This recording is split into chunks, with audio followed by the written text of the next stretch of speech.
বিসমিল্লাহির রহমানির রহিম। জাবালে নূর চ্যানেলের পক্ষ থেকে স্বাগতম। আসসালামু আলাইকুম। সম্মানিত দিনদার ভাই বোন বন্ধুরা, শত্রু দমনের আরও একটি আমল নিয়ে হাজির হয়েছি। সূরা ফাতিহা দিয়ে শত্রু ধ্বংস করার আমল। এই আমলটি নেওয়া হয়েছে শত্রু ধ্বংসের ভয়ঙ্কর আমল প্রথম খণ্ড এই কিতাব থেকে। এই কিতাবটি যদি সংগ্রহ করতে চান আমাদের সাথে হোয়াটসঅ্যাপ বা মোবাইলে যোগাযোগ করুন। আজকে যে আমলটি দেব এটি সূরা ফাতিহার একটি আমল। এটি কোরআনিক একটি আমল, কাজেই কোনো নাজায়েজ উদ্দেশ্যে এই আমলটি কখনোই ব্যবহার করবেন না। এতে নিজেরই মারাত্মক ক্ষতি হতে পারে। যদি শত্রুর অত্যাচারের মাত্রা সীমা অতিক্রম করে, তাকে যদি কোনোভাবে থামানো না যায়, বারবার মাফ করে দেওয়ার পরেও যদি সে শত্রুতা করতেই থাকে, ক্ষতি করতেই থাকে, সম্মানহানি ঘটাতেই থাকে, তাহলে এই আমলটি করবেন। ইনশাল্লাহ শত্রু একেবারে নিঃশেষ হয়ে যাবে। শত্রুতা করা তো দূরে থাক, আপনার দিকে চোখ তুলে তাকাতেও সাহস পাবে না। শত্রু আপনাকে জমের মতো ভয় করবে। এই আমলটি কিভাবে করবেন?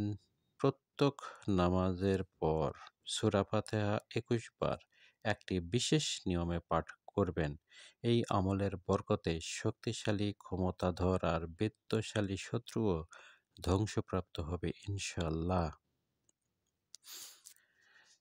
এই আমলটি করতে হলে অবশ্যই আপনাকে নামাজি হতে হবে এবং প্রত্যেক নামাজের পর সূরা ফাতিহা একটি বিশেষ নিয়মে ২১ বার পাঠ করতে হবে। এই আমলটি এইভাবে করবেন: যখন নামাজ পড়বেন, ফজর পড়ুন বা জোহর পড়ুন বা আসর পড়ুন, মাগরিব বা এশা, যখনই আপনি নামাজ পড়বেন, আপনি নামাজ পড়ার পর পাক পবিত্র অবস্থায় জায়নামাজে বসেই বিসমিল্লাহির রহমানির রহিম একবার পাঠ করবেন।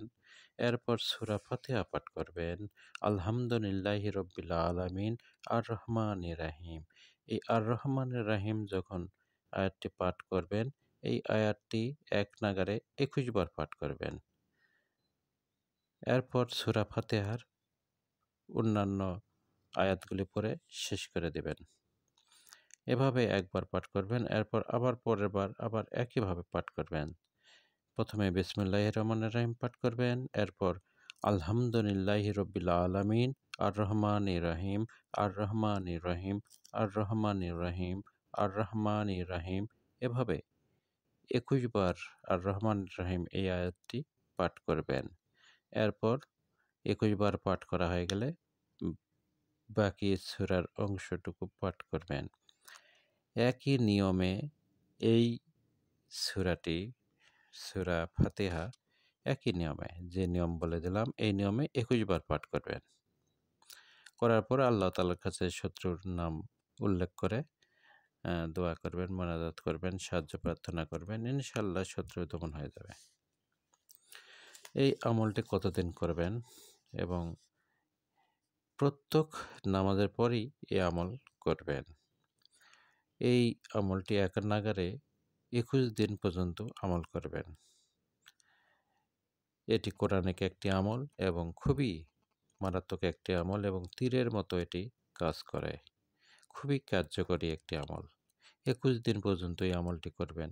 এতে শত্রু এমনভাবে শত্রুতা করা ছেড়ে দিবে যে শত্রু দুশমনি করা তো দূরে থাক, সে আপনার দিকে চোখ তুলে তাকাতেও সাহস পাবে না।